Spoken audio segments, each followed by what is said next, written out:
direct de Arles, Sud Radio Berkhof présidentielle, la France dans tous ses états.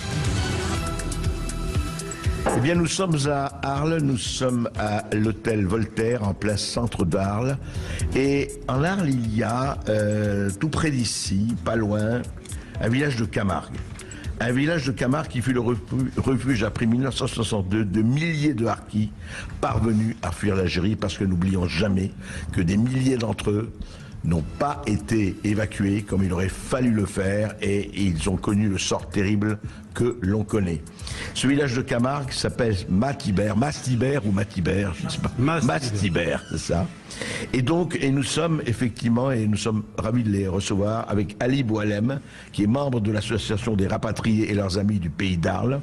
Vous êtes le neveu de Bachaga Boualem, évidemment, qui a été le guide de la communauté.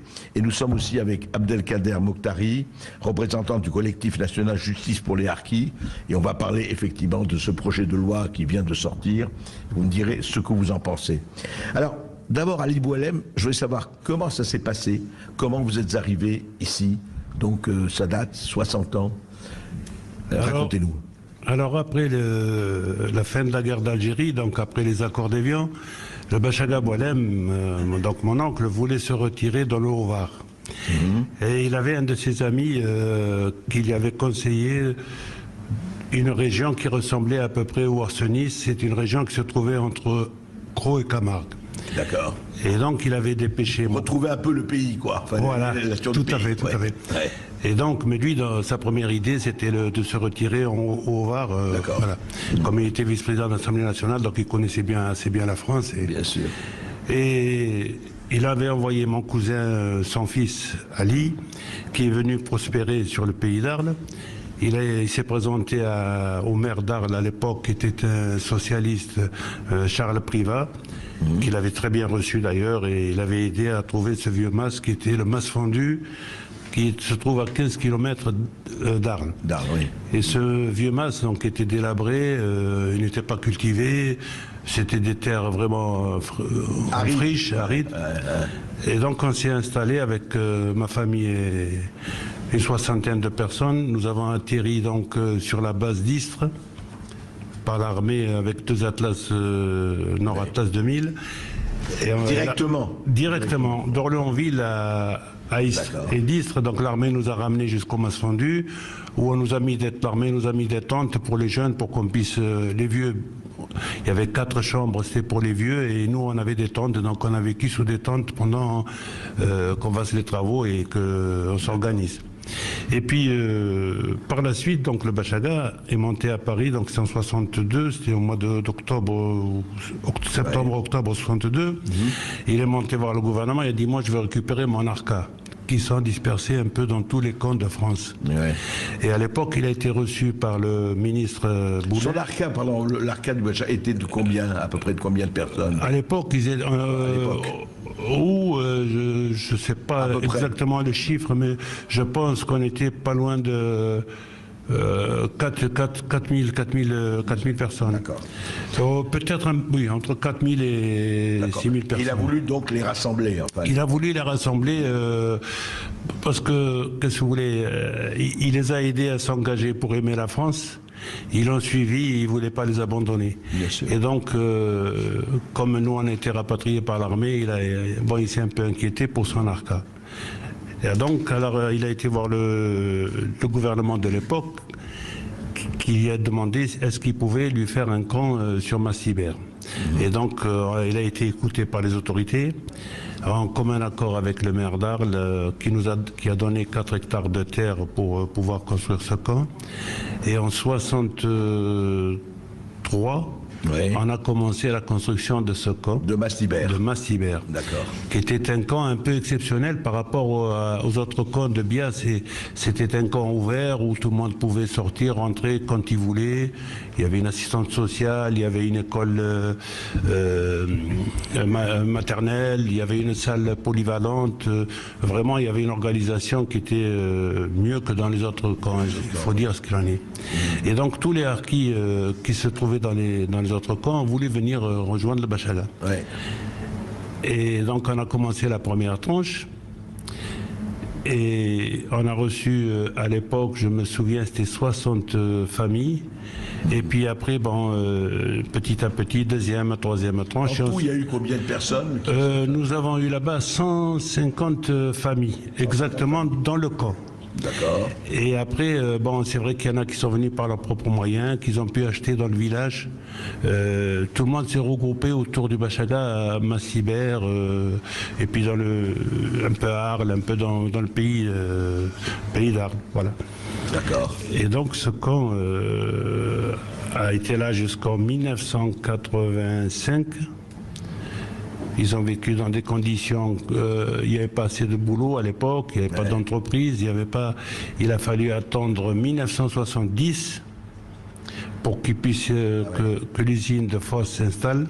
Donc pendant pratiquement 8 ans, 7 ans, 8 ans, c'est des conditions difficiles. C'était des conditions difficiles, pas de travail, pas d'entreprise, il n'y avait que des petits... il y avait des artisans, il y avait de l'agriculture. C'est vrai que les gens travaillaient dans l'agriculture chez des paysans, tout ça, mais ce n'était pas des boulots quand même qui... Et les enfants on était installés quand même, le camp était installé à 1 kilomètre du village.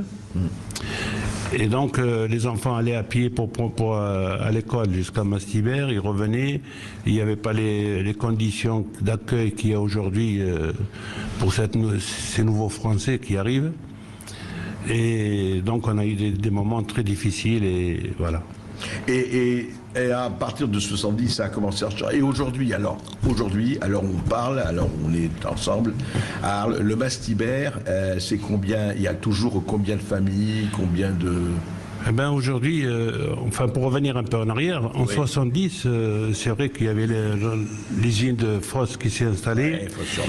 Fos-sur-Mer, donc une grande industrie qui s'est installée, et il y avait beaucoup de travail. Et il s'avère qu'il y avait un colonel qui était DRH à cette entreprise, enfin il était à la direction générale, il a dit: moi je prends les enfants de Harkis et les Harkis. Et il a vraiment recruté presque tout le Mastibert. Il y avait énormément de gens qui ont été recrutés dans des emplois quand même corrects, où les gens gagnaient leur vie correctement et pouvaient par la suite envisager leur avenir et l'avenir de ces enfants, même pour acquérir des maisons et au moins aider leurs enfants à faire des études. Bien acquérir des maisons et élever leurs enfants. Oui. Et certains sont restés là-bas jusqu'en 85. Et en 85, on a eu un changement de municipalité, parce qu'ici on a toujours eu une municipalité de gauche. Et donc on a eu une municipalité de droite qui s'est installée. Et le maire a dit non, il n'est pas normal que ces gens-là vivent encore dans des situations comme ça. Et puis c'est pas normal qu'ils vivent à 1 kilomètre du camp de Massibert. Ouais. Et il a tout fait pour les déplacer donc sur le village. Alors ils ont créé une cité des Harkis, donc spécifiquement pour les Harkis. Et jusqu'à aujourd'hui, d'ailleurs, sont devenus propriétaires. Cité qui existe toujours. Qui existe toujours, oui. Ouais. Nous sommes l'une des plus fortes communautés, ici dans le pays d'Arles. Il y a une communauté de Harkis quand même assez forte. Importante. Voilà. Très importante, oui. Et aujourd'hui, exactement le chiffre pour vous dire, nous sommes peut-être, je ne sais pas, parce que certains sont partis un peu dans Saint-Martin-de-Croix, dans les environs, Tarascon, Arles.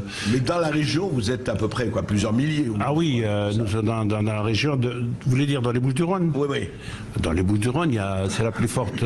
Enfin, il y a le Var et il y a les Bouches-du-Rhône. Moi, je pense qu'il y a autant dans le Var que dans les Bouches-du-Rhône. Mais dans les Bouches-du-Rhône, vous avez des Harkis en milieu ouvert. À Marseille, il y a énormément de Harkis, d'ailleurs auxquels cette nouvelle loi ne sait pas du tout. On va en parler. Mais la situation des Harkis, entre 62, 70, 85, pour vous, elle s'est quand même améliorée, nettement améliorée, et aujourd'hui, elle est comment?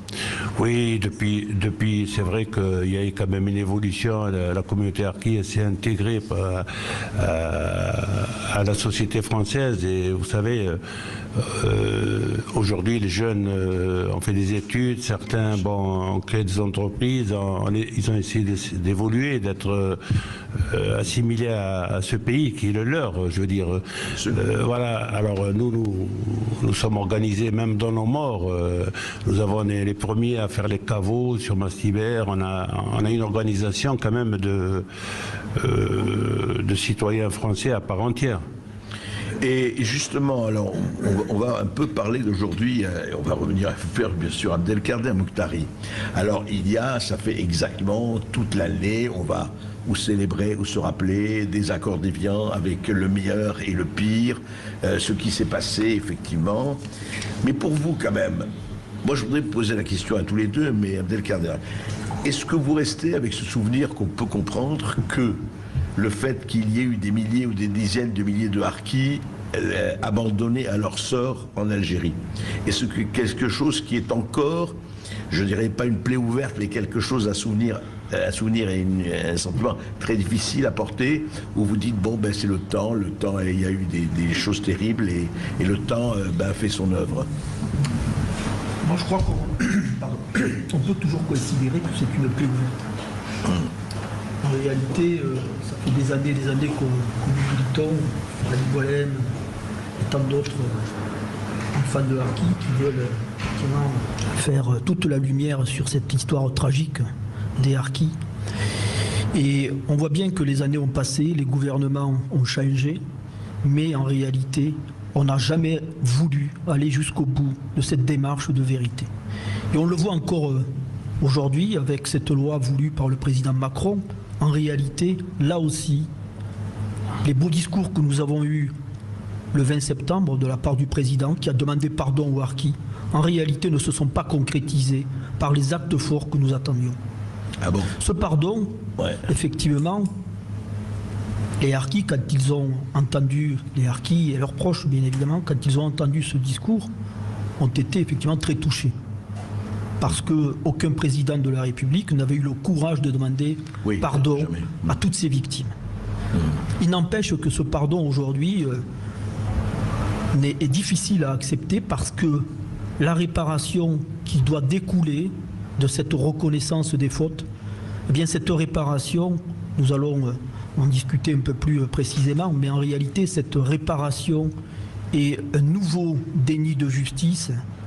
Et elle va exclure des milliers et des milliers de victimes. Alors en quoi, précisons, ce que vous demandez comme réparation et ce que promettait, ou en tout cas laissait entendre le président. C'est-à-dire vous dites, en fait, c'est en septembre dernier, nous sommes en février, qu'est-ce que vous attendiez, qu'est-ce qui a été fait ou devrait être fait? Alors, ce que nous attendions d'abord, c'est qu'il y ait un vrai dialogue avec les représentants du groupe social harki.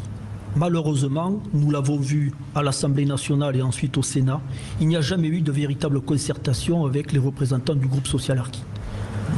Le gouvernement a voulu passer en force, il a voulu aller vite et il s'est donc exonéré de ce dialogue qui était pourtant nécessaire pour que, effectivement, nous parvenions, comme je le dis souvent, à un diagnostic partagé sur les préjudices d'abord qui ont été commis, et ils sont nombreux. Et en particulier, moi je souhaiterais parler un peu plus longuement, si vous le permettez, après peut-être avoir précisé le contenu de la loi des souffrances psychiques qui ont touché tant et tant de harkis, de conjoints et beaucoup d'enfants. On ne pourra pas parler en détail, mais déjà donner l'essentiel, c'est ça qui est important. Alors, bien évidemment. C'est vrai que malheureusement, mais je vous remercie encore parce que vous nous consacrez du temps et il n'y a pas beaucoup de médias qui jouent le jeu parce que cette histoire est méconnue, voire ignorée, et elle mériterait effectivement qu'on puisse en parler, que les représentants du groupe social harki puissent en parler davantage. Tout à fait. Alors sur le contenu, sur le contenu de la loi, bon, il faut savoir que là, donc comme je vous l'ai dit, il y a eu une véritable absence de dialogue et de concertation. Et donc aujourd'hui, nous arrivons avec une loi minimaliste qui prétend réparer, indemniser plus précisément, parce que moi je fais la distinction entre indemnisation et réparation. Elle prétend indemniser un ensemble de préjudices. D'ailleurs, le texte reste très flou. On nous parle de restriction de liberté, voilà, notamment. Mais tous les autres préjudices n'ont pas pu être discutés. Alors excusez-moi, on va en parler tout de suite après une petite pause. Et je voudrais justement revenir à l'essentiel. C'est-à-dire, en fait, ce qui est important, c'est de dire aux auditeurs, aux spectateurs, qu'est-ce que qu'est-ce qui manque là-dedans? Qu'est-ce que vous attendez par rapport à nous allons détailler tout ça. Qu'est-ce qui manque? Et je rappelle, Abdelkader Mokhtari, que vous êtes représentant du collectif national Justice pour les harkis. On en parle tout de suite dans un instant au 0826 300 300. Arles. Sud Radio Berkoff présidentielle. La France dans tous ses états. Et oui, dans tous nos États, et Dieu sait s'il y a des communautés, un peuple, des peuples qui sont dans tous leurs États. Et nous sommes avec Ali Boualem, le membre de l'association des rapatriés et leurs amis du Pays d'Arles, et avec Abdelkader Mokhtari, représentant du collectif national Justice pour les harkis. Alors je voudrais, d'abord, vous vouliez ajouter quelque chose sur la loi, Ali Boualem? Oui, effectivement, sur la loi, je pense qu'elle a été faite précipitamment et mal appropriée à la communauté harki. On a oublié les harkis des... Il n'y a pas des harkis des villes et harkis des champs, c'est des harkis qui ont servi loyalement, bien sûr, qu'ils ont été rapatriés dans des camps qui sont venus par leurs propres moyens. Mais ce que je voulais dire précisément sur cette loi, c'est que il n'y a pas le côté mémoriel. On n'a pas insisté sur le côté mémoriel. Parce qu'il faut penser à ceux qui n'ont pas pu venir ici en France. Il faut penser aux pupilles de la nation, aux veuves, tous ces gens-là. On n'a pris que le côté dans cette loi. C'est pas si vous avez remarqué, M. Berkoff. Je peux vous dire, je l'ai lu et relu dans tous les sens. Ils ont pris que la période passée dans les camps en France, mais ils n'ont pas pris en compte le déracinement, l'abandon, toutes ces choses-là n'ont pas été prises dans la loi. Et donc il y a côté psychologique, mental, tout, enfin là, et puis plus que ça. Tout à fait. Mais ça, je vais vous dire, en fait, c'est toujours pareil dans les grands drames de l'histoire, et ça a été un drame de l'histoire, c'est qu'après, eh bien, il appartient au livre, à la mémoire, au film, de faire la mémoire. On en parlera avec un cinéaste d'ailleurs. Ensuite, mais je suis d'accord avec vous. Alors, Abdelkader Mokhtari, essayons de résumer.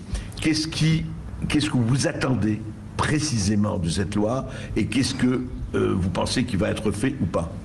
Alors, ce qui va être fait, nous le savons déjà, puisque la loi vient d'être définitivement adoptée hier au Sénat. Alors, qu'est-ce qu'il va y avoir? Alors, le contenu de la loi. Oui.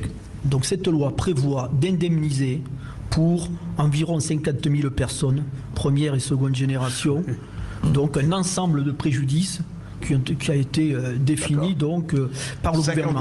50 000 personnes. Alors, Ali l'a bien souligné aussi, donc cette loi va concerner et on a une idée de chiffre de l'indemnisation. Alors, l'indemnisation, elle est chiffrée globalement à 302 millions d'euros et cette indemnisation va s'étaler sur la durée du prochain quinquennat. D'accord. Donc, comme je disais, comme l'a bien fait remarquer Ali, en réalité, cette loi va concerner des personnes, des harkis et des descendants de harkis qui sont passés par des camps parce que le gouvernement considère que ces personnes ont subi plus de dommages que les autres. Or, il n'en est rien, et même, je dirais que cet argument est complètement fallacieux, et on voit qu'il n'y a pas eu d'études sérieuses sur le sujet, puisqu'on s'aperçoit notamment que dans les cités urbaines, les harkis et leurs familles ont connu beaucoup plus de problèmes d'ordre psychologique, d'addiction à l'alcool, de drogue, de suicide, que dans les camps où il y avait une forme de protection. Exactement. Bon, ça déjà, c'est un premier point qu'il faut souligner, donc, cette exclusion des victimes. Il y a aussi, ce qui est très contestable d'un point de vue juridique et moral, la hiérarchisation des souffrances que met en place ce gouvernement. C'est scandaleux de dire qu'il y a des gens qui méritent une indemnisation plus que d'autres. En réalité, tous les harkis et leurs familles, où qu'ils aient vécu, dans les camps, les hameaux de forestage, les cités urbaines, ont toutes connu de graves préjudices du fait, simplement, des fautes commises par l'État. L'État considérait que les harkis étaient inassimilables. C'est le terme qu'ont utilisé des ministres du général de Gaulle. Officiellement. Et le de Gaulle lui-même. Tout à fait, officiellement. Inassimilables. Inassimilables. Alors ça m'a fait bien rigoler aujourd'hui quand j'entends certains politiciens qui veulent devenir présidents, qui nous parlent de l'assimilation. Ils n'ont qu'à regarder ce qui s'est passé pour les harkis et ils comprendront mieux le sens du mot assimilation. Il y a autre chose aussi qui est très contestable, c'est effectivement ce que j'ai dit, la façon dont le gouvernement n'a pas voulu prendre en compte tous les préjudices, les souffrances psychiques dont j'ai parlé, que j'ai évoquées, mais ça mériterait un débat plus approfondi. Le préjudice moral que vous avez évoqué aussi. tout ce qui concerne également les atteintes aux biens, il faut savoir que quand les rapatriés sont arrivés, excusez-moi, c'est très important, quand les rapatriés sont arrivés, il y a eu 2 grands dispositifs qui ont été mis en place, les aides à la réinstallation pour les personnes qui exerçaient une profession non salariée en Algérie et 4 lois d'indemnisation des biens perdus en Algérie. Pour les rapatriés français d'Algérie, alors, c'est ça. Tout à fait. Vous faites bien de souligner. Alors, c'est en réalité les harkis qui avaient perdu leur nationalité française au moment des accords d'Évian ont dû repasser devant un juge pour souscrire une nouvelle déclaration collective de la nationalité française. Et ils ont eu le statut juridique de rapatriés, mais l'État a fait en sorte qu'il y ait 2 catégories de rapatriés, ceux d'origine européenne et ceux ce que l'État appelait les rapatriés d'origine nord-africaine. Et les 2 grands dispositifs, aide à la réinstallation et loi d'indemnisation, il y a eu première ont profité exactement. Alors, et ce qui est scandaleux dans cette loi, c'est qu'on essaye de faire croire que les harkis et leurs familles ont bénéficié des mêmes dispositifs que ceux qu'on appelait les pieds noirs. Ce qui n'est pas vrai. Ce qui n'est pas vrai, c'est pas moi qui le dis, c'est un rapport du Conseil économique et social qui a été fait en 2007, qui démontre que les harkis ont très peu profité de ces 2 grands dispositifs.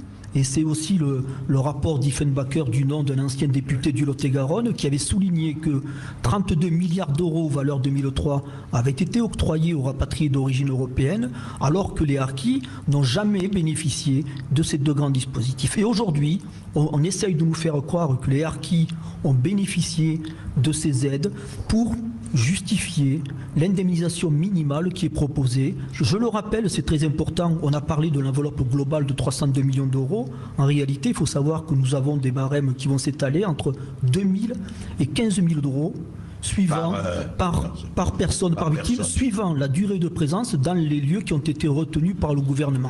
C'est scandaleux parce que c'est une indemnisation qui est indécente au vu des nombreux préjudices subis. Et c'est scandaleux parce qu'on ne tient pas compte de la réalité des faits, des fautes commises par l'État, de ce qui s'est réellement passé, comme je viens de le dire, avec les grands dispositifs qui ont été votés pour l'ensemble des rapatriés. Et là, on voit bien qu'en réalité, et ça c'est un sujet qu'on retrouve aujourd'hui dans tous les débats qu'on peut entendre à l'occasion de cette présidentielle, en réalité on s'aperçoit que les harkis ont subi un véritable déni de citoyenneté. Et ça perdure. Voilà. Et là, on voit qu'il y a des discriminations qui ont été véritablement organisées par l'État. Et aujourd'hui, la question harki, pardon, Alié, je termine, la question harki met aussi en évidence ce problème de la citoyenneté avec ces populations qui arrivent, qu'on considère comme trop différentes et qu'on considère aussi comme inassimilables, je le répète.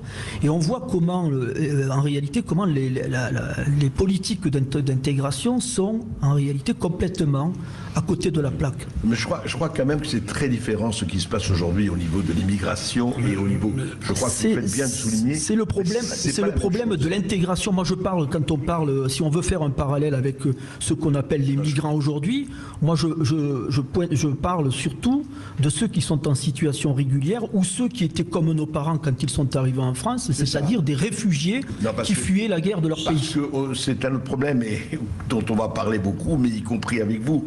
On va revenir sur tout ça parce que malheureusement le temps nous est compté.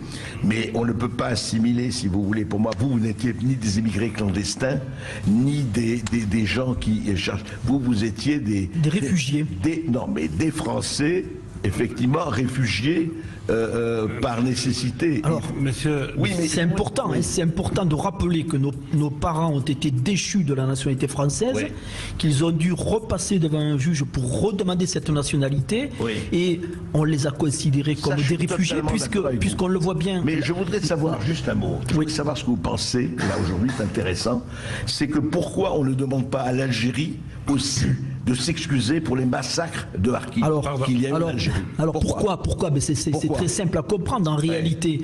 Parce que nous avons, côté, hein.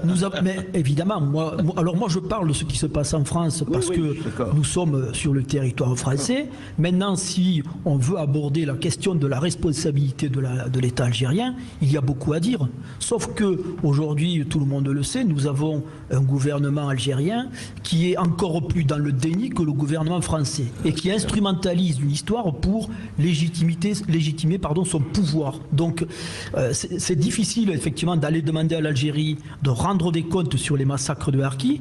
Il n'empêche que je tiens à le dire aussi, la France a une grande responsabilité dans les massacres qui se sont déroulés en Algérie, puisque les accords d'Évian prévoyaient qu'il y avait que ces gens qui resteraient en Algérie devaient être protégés. La France était encore présente en Algérie quand on démarrait les massacres qui se sont poursuivis jusqu'à la fin de l'année 62. Et ils ont une responsabilité pénale. Mais je dis simplement, et vous avez totalement raison de souligner, c'est important, les 2 poids et 2 mesures. Et ça, c'est important. Et ça dépend du gouvernement français. Je trouve simplement que les autorités algériennes se voient très, très, très blanchies dans cette histoire qui ne vous concerne pas. Enfin, qui n'est pas, qui vous concerne, mais qui n'est pas. On est en France, c'est clair. Mais je crois que si vous voulez, moi, c'est ça qui me gêne. C'est aussi ces 2 poids, 2 mesures partout. En tout cas, merci Ali Boualem. On va reprendre ça d'ici quelques mois. Je vous promets, on refera. C'est gentil, monsieur Berkoff. Merci, monsieur Moreau. Merci beaucoup. Merci de nous avoir consacré un peu de temps. Et on se retrouve après les informations avec un réalisateur de documentaires historiques, dont un documentaire sur les harkis. À tout de suite. Sud Radio Berkoff présidentielle, la France dans tous ses états. Berkoff présidentiel et non pas Berkoff président, je tiens à dissiper toute mauvaise et fake news par rapport à ça. Non, je ne me présente pas. En revanche, on va continuer, c'est vrai, à parler de l'Algérie. C'était passionnant ce que disaient Ali Boualem et Abdelkader Mokhtari sur le sort des harkis et tout ce qui se passe aujourd'hui avec cette loi et ce pardon entre guillemets. Et quelqu'un, et je suis très heureux de l'avoir avec nous, Bernard Georges. Bernard Georges est cinéaste, il a signé de très nombreux documentaires, notamment sur Arte, la 5, la 3. Et là, il va sortir son nouveau film, Un si long silence, effectivement. Et ça parle évidemment de l'Algérie. Vous avez déjà fait quelque chose sur le Maghreb, effectivement, en 33-45. Mais je voudrais enchaîner sur ce que vous avez entendu, Bernard Georges. Et donc, vous avez fait un film sur les appelés, c'est ça? Alors, c'est un film qui parle des appelés du contingent. Parce que quand on parle de la guerre d'Algérie, et c'est tout à fait normal, on parle des pieds noirs, et on parle des harkis, notamment en France, mais il y a toute une catégorie de jeunes gens qui sont allés faire leur service militaire à l'époque dans cette guerre qui ne disait pas son nom. Et entre 54 et 62, ils ont été plus de 1,7 million à faire leur service militaire. 1,7 million à faire leur service militaire là-bas, et à avoir été considérés comme à disparaître en fait des écrans de l'histoire, parce qu'en fait ils faisaient leur service à l'époque. C'était quelque chose de naturel pour devenir un homme. Et on les envoyait, et on disait c'était du maintien de l'ordre, etc. Et en fait, on se rend compte que toute cette génération a quand même été profondément hantés et traumatisés par cet événement, et qui sont rentrés dans un pays qui n'a pas du tout pris en considération leur expérience. Il n'y a pas eu on n'a pas parlé, il y a eu une chape de plomb mise sur leur expérience. Il a fallu des années pour que les jeunes aient commencé à parler. Il y a une étude de l'an 2000 qui notait qu'il y avait environ 350 000 anciens appelés qui étaient encore avec des troubles psychiques, hantés, avec voilà. Et donc en fait, c'est le film essayait, les atrocités, la torture, etc. Et d'ailleurs, dans le film, on a un jeune appelé qui est lieutenant et qui a une harka sous ses ordres, donc qui est auprès de ces harkis qui ont fait le choix de la France, qui se battent avec lui, dont il est très proche, et qui va être obligé de désarmer.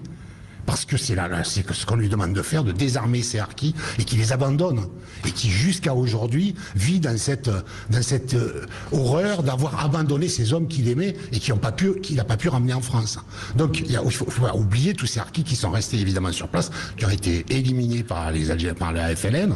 Voilà. Et donc, mais le film parle plus précisément donc de cette population de jeunes gens qui sont passés de l'adolescence à l'âge adulte à travers une expérience absolument traumatisante. partisans. Près de 2 millions de personnes, quand même. Près de 2 millions. Puis il y a presque 30 000 morts, quand même, sans compter tout ce qui a suivi. Il y a un très fort alcoolisme, des suicides. Enfin, il y a toute une. En fait, c'est à partir de la guerre du Vietnam qu'on va s'intéresser au traumatisme des guerres. C'est assez étonnant. Et donc, la guerre d'Algérie, ça passe par. Oui, c'est-à-dire qu'en fait, la guerre d'Algérie est passée à l'as de ce point de vue-là, parce que c'est pas une guerre, c'est la pacification. Voilà. L'Algérie, c'est la France, etc., etc. Et d'ailleurs, la discussion qu'on a aujourd'hui avec ces messieurs qui sont des descendants de harkis, moi, je suis arlésien, j'ai été à l'école primaire avec des gosses qui étaient des fils de harkis. Mon ami Momo Rafaï est né dans un camp, au camp de Rivesaltes en 63. Donc, il y a cette espèce de communauté de destin, finalement, avec cette génération.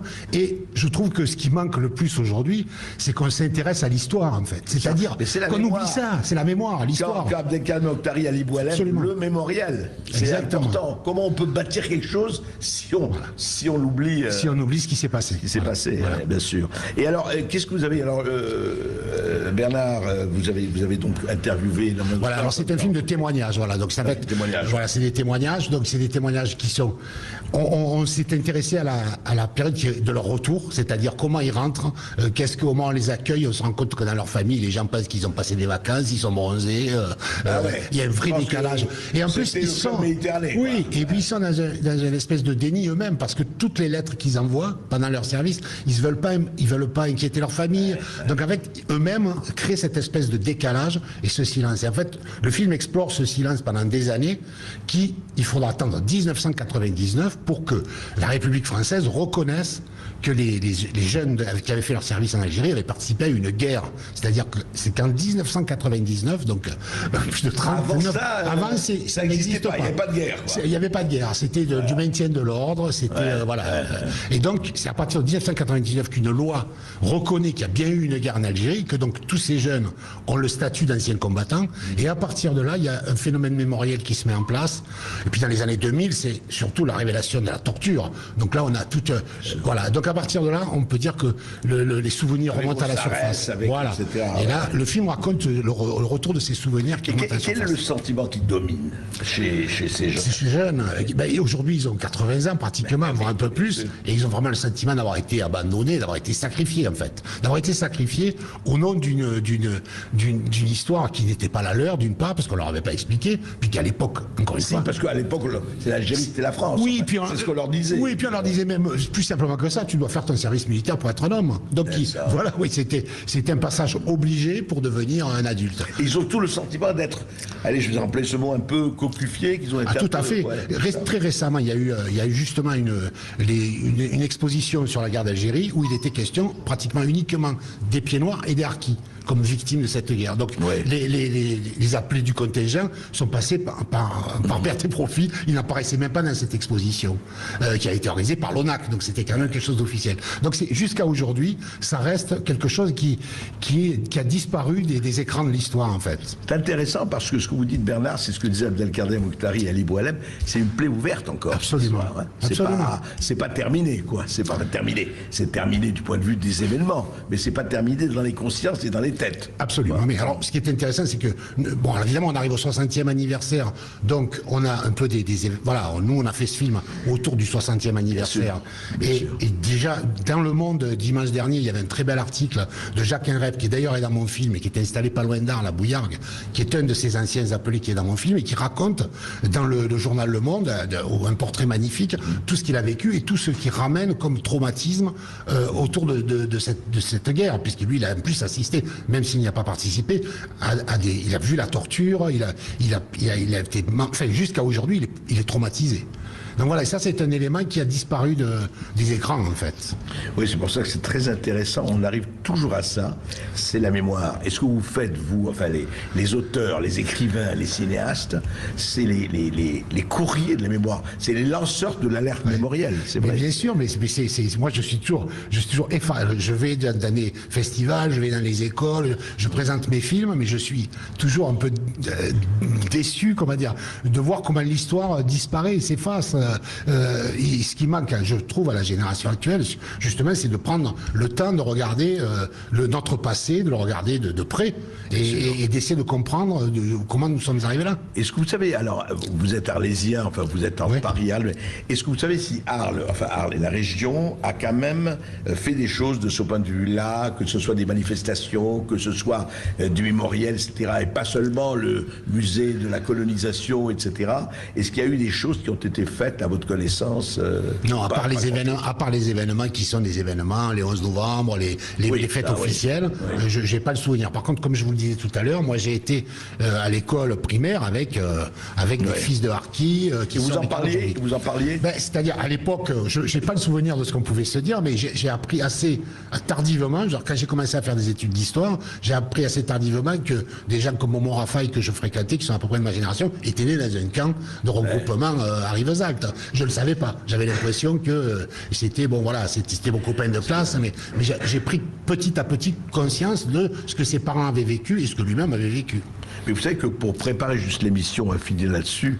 En tout cas, on va regarder. Il sort quand Alors, le film va être diffusé au mois de mars sur France 3. D'accord. En premier sur le 18 mars pour la date anniversaire sur France 3 via Stella, France 3 Corse. Mais il va aussi passer sur TV5 Monde, sur toute l'histoire. Enfin, on espère qu'on va avoir un peu de diffusion. Un si long silence, il est temps d'être levé, effectivement. Merci Bernard Georges. Merci. Et depuis l'hôtel Voltaire, on distingue les arènes et vous vous en doutez, c'est l'heure de la corrida.